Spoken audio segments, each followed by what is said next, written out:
Hello students, I hope you and your family are doing well.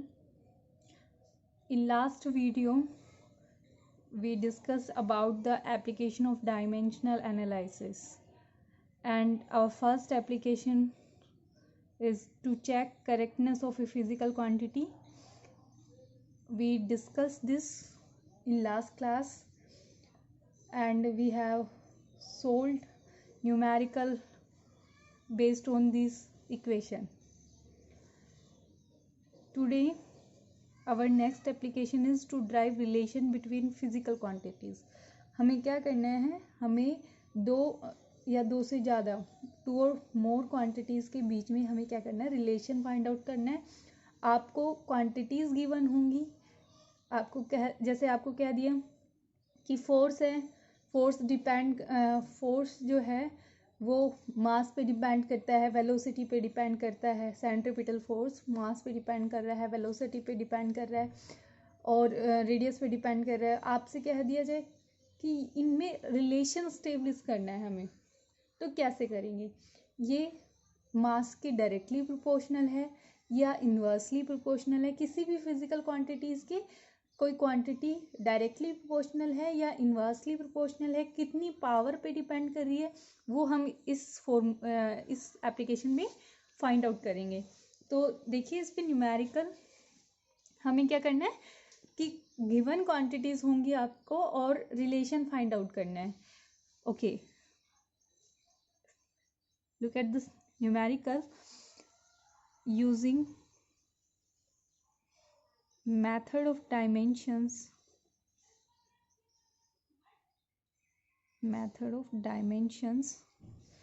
derive an expression for centripetal force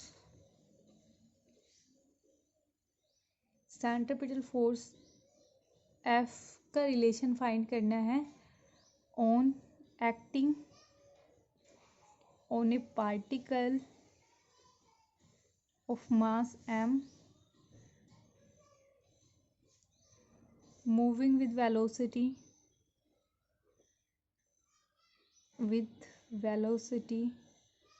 v in a circle of radius r.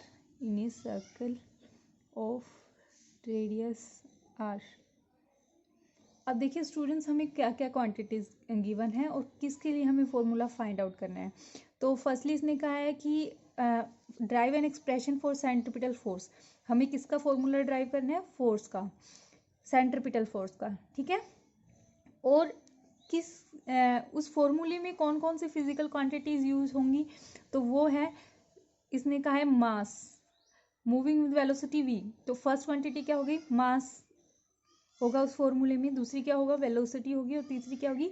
Radius. अब उनकी कितनी power पे depend कर रहा है, inversely proportional है कि directly proportional है, वो हम यहाँ से फाइंड करेंगे.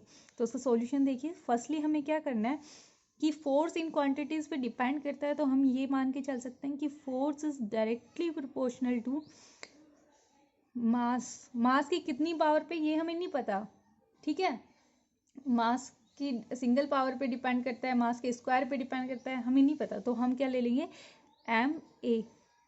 दूसरा किस पे डिपेंड कर रहा है? वेलोसिटी पे, तो vb. थर्ड किस पे? रेडियस पे, तो rc. ओके स्टूडेंट्स, नाउ जब हम प्रोपोर्शनलिटी साइन हटाते हैं तो वहाँ पे एक कांस्टेंट आता है k. यहाँ हमने कांस्टेंट ले लिया k. ओके, इसको इक्वेशन नाम दिया 1. ठीक है स्टूडेंट्स, अब देखिए कि डायमेंशनल फॉर्मूले हमें यहाँ पुट करने हैं, taking the dimensional formula on both side. तो फोर्स का डायमेंशनल फॉर्मूला क्या होगा? यहाँ पे डायमेंशनल फॉर्मूले हमें देखने. फोर्स का डायमेंशनल फॉर्मूला m1L1T-2. ठीक है, k हो गया, कांस्टेंट है, कांस्टेंट का कोई डायमेंशनल फॉर्मूला नहीं होगा, आप उसको छोड़ भी सकते हो. यहाँ पे मास है, मास की पावर a. दूसरा है वेलोसिटी. वेलोसिटी का फॉर्मूला क्या होता है? Dimensional formula LT-1b. और रेडियस है, लेंथ लिखेंगे उसको LC. सी। अब देखिए ये कांस्टेंट के हम छोड़ सकते हैं यहाँ पे, m1 l1 सिर्फ हम डायमेंशनल फॉर्मूलाज लिख रहे हैं, तो कांस्टेंट का डायमेंशनल फॉर्मूला होता नहीं है, इसको छोड़ देंगे। तो M A length L B T minus B और एल सी। ओके, अभी हमारे पास इन राइट हैंड साइड जो क्वांटिटीज सेम है, जैसे लेंथ है, अब लेंथ की एक पावर बी है और दूसरी पावर क्या है सी। हमें पता है अगर बेस सेम होता है तो पावर्स क्या हो जाती है, प्लस हो जाती है। तो यहाँ पे क्या हो जाएगी, पावर मल्टीप्लिकेशन में है तो प्लस हो जाएगी, बी प्लस सी और टी माइनस बी, टी की पावर कितनी है, माइनस बी। अब हमें दोनों साइड पावर्स को कंपेयर करना है। On comparing dimensions of powers कह सकते हैं, dimensions of M L and T. तो फर्स्टली एम की पावर यहाँ 1 है और यहाँ पे ए है, तो ए कितना आ गया 1। ठीक है, इसको कंपेयर करें तो b plus C is equals to L की पावर 1 है तो 1। यहाँ से t की पावर कंपेयर करें तो minus B is equals to minus 2 और b is equals to 2। b की वैल्यू कितनी आई 2, इसमें b की वैल्यू पुट कर देते हैं तो 2 plus C is equals to 1। Therefore c is equals to 1 minus 2 that is minus 1। अब देखिए हमें क्या करना है, ये जो वैल्यूज हमने पावर्स फाइंड करी हैं ये हम पुट करेंगे इस इक्वेशन में। On substituting value of A B C, value of A B and C in equation number first, तो पुट कर देते हैं एफ इज इक्वल्स टू के, मास क्या है, सॉरी ए पावर ए कितनी है 1 है तो 1, एम की पावर 1 का मतलब एम ही आएगा। दूसरा बी की पावर कितनी होगी 2, सी की पावर -1। तो यहाँ से सॉरी सी नहीं रेडियस है, सी तो पावर है ना रेडियस की, तो सी की वैल्यू कितनी है -1, तो रेडियस की पावर कितनी होगी -1। यहाँ पे के कांस्टेंट 1 ले लिया हमने, तो यहाँ से फोर्स क्या आ जाएगा, force is equals to M V square. R की पावर इन्वर्स है, आर इन्वर्स लिखा हुआ है तो इसको इन्वर्स में ले जाएंगे और ये आ गया F is equals to M V square by R. Formula आ गया सेंट्रीपिटल फोर्स का, F is equals to M V square by R. Okay students, is it clear? क्या करना है हमें, जो भी फिजिकल क्वांटिटीज दी हुई हैं जिसका फॉर्मूला हमें ड्राइव करना है उसको हमें लिखना है। उसके बाद जो भी क्वांटिटी जिनके साथ रिलेशन फाइंड आउट करना है उनको पावर्स में लिख के डायरेक्टली प्रोपोर्शनल करना है। प्रोपोर्शनलिटी साइन हटाएंगे, कांस्टेंट आ जाएगा के। उसके बाद इनके डायमेंशनल फॉर्मूले हमें पुट करने हैं और उनकी पावर्स को एम एल और टी की पावर्स को कंपेयर करना है। कंपेयर करने से हमारे पास ये पावर्स की वैल्यू आएंगी, उन पावर्स की वैल्यू को वापस से इक्वेशन नंबर फर्स्ट में पुट करना है और हमारे पास रिलेशन आ जाएगा इन फिजिकल क्वांटिटीज़ के बीच में और फॉर्मूला हमें मिलेगा। ठीक है students, is it clear? Easy है। नेक्स्ट देखिए, नेक्स्ट एप्लीकेशन है आपकी third application, conversion of one system of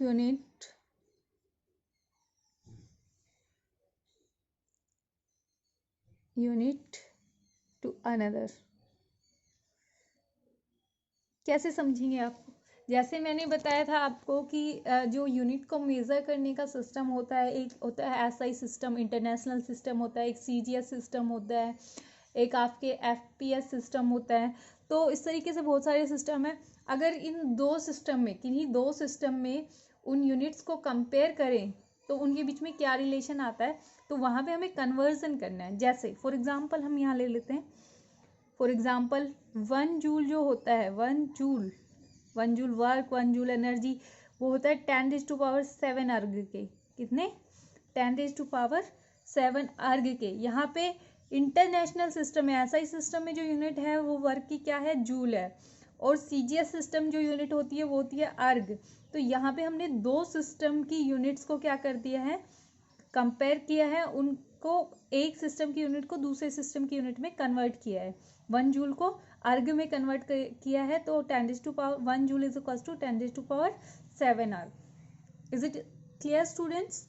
तो हम कैसे कंपेयर करेंगे, देखिए यहाँ पे हमारे पास इसके लिए सबसे पहले जो भी हमें फिजिकल क्वांटिटी दी हुई होगी उसको, जैसे हमारे पास फोर्स दिया है 10, तो यहाँ जैसे हमें वर्क ही दिया है 1 जूल, तो मान लो ये वर्क है, इसको एक्स से डिनोट कर दिया, physical quantity is equals to N, N number हो गया और जूल क्या होगी इसकी unit.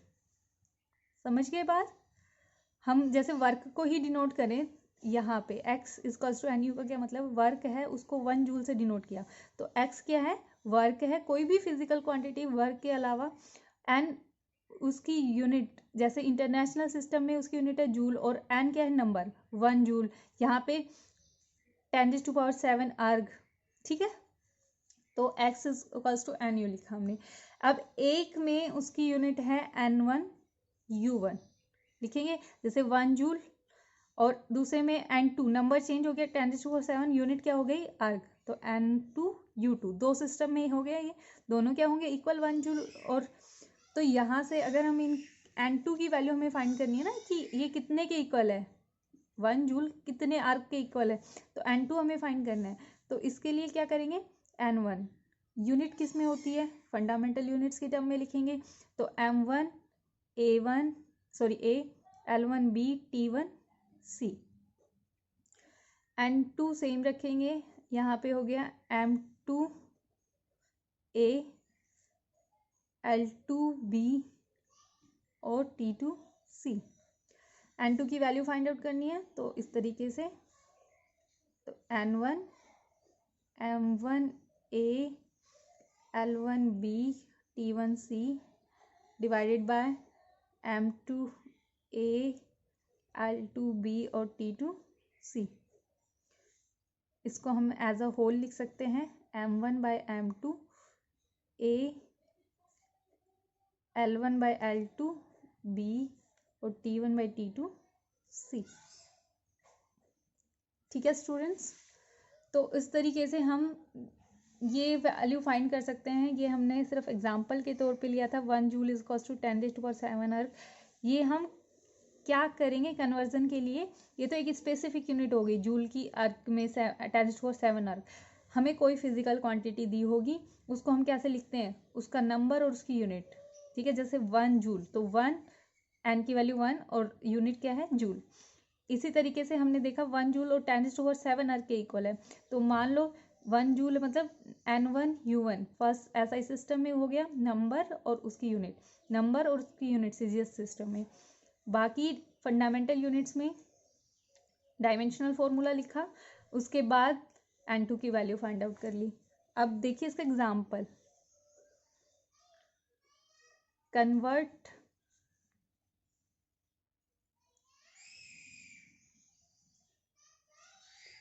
convert 1 Newton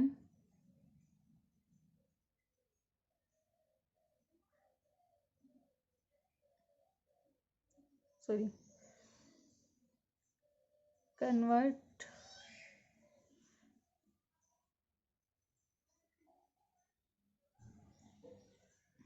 1 Newton into dyne, 1 Newton into dyne। तो यहाँ देखिए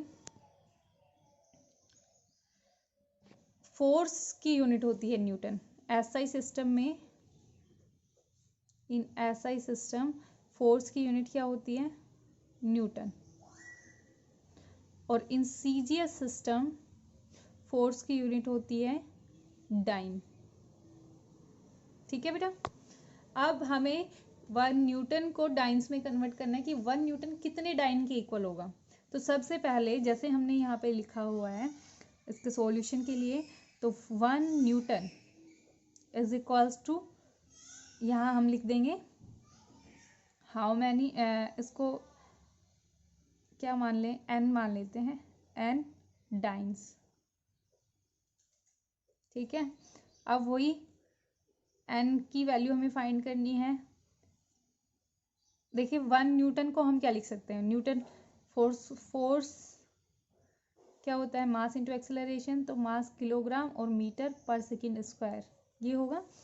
तो 1 किलोग्राम मीटर पर सेकेंड स्क्वायर, इसको हमें डाइन्स में देखना है। मतलब किलोग्राम किस में कन्वर्ट हो जाएगा, ग्राम में, मीटर सेंटीमीटर में, इसमें एन की वैल्यू फाइंड करनी है। तो फर्स्टली हम इसका डायमेंशनल फॉर्मूला लिखेंगे, मास एम की पावर 1, एम मीटर लेंथ की पावर 1 और टी की पावर -2। ठीक है, एन यहाँ से जी ग्राम्स में है, तो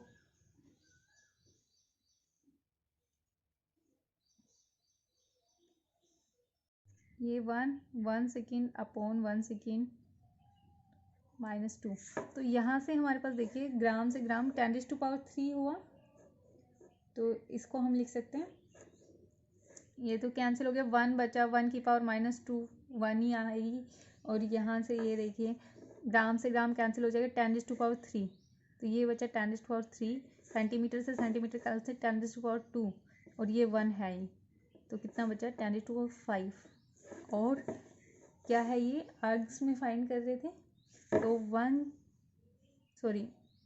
डाइन्स में फाइंड कर रहे थे, तो 1 newton is equal to 10⁻5 dance.